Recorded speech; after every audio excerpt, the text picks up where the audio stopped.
बाहर जाने की सारी तैयारियां मुकम्मल कर ली हैं शाहिद? जी सब तैयार है बॉस। ये रहा पासपोर्ट, टिकट भी ले लिया है और रहने के लिए जगह का बंदोबस्त भी कर दिया है। वाह, बहुत खूब। बारान काराबे को यकीनन खबर हो गई होगी कि हम निकलने वाले हैं। कुछ वक्त उससे दूर रहना ही बेहतर है। हिफाजत के लिए गन है।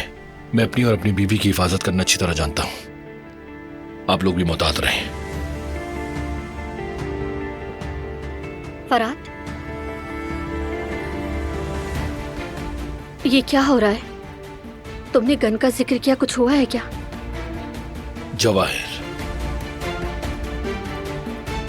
सबूत नहीं थे इसलिए अदालत ने छोड़ दिया उसे।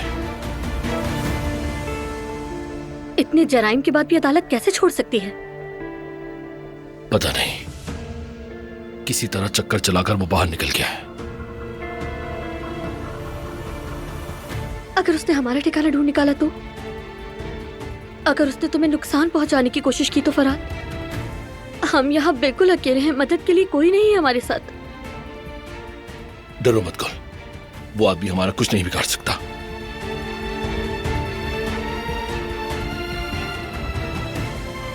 कुछ नहीं होने दूंगा।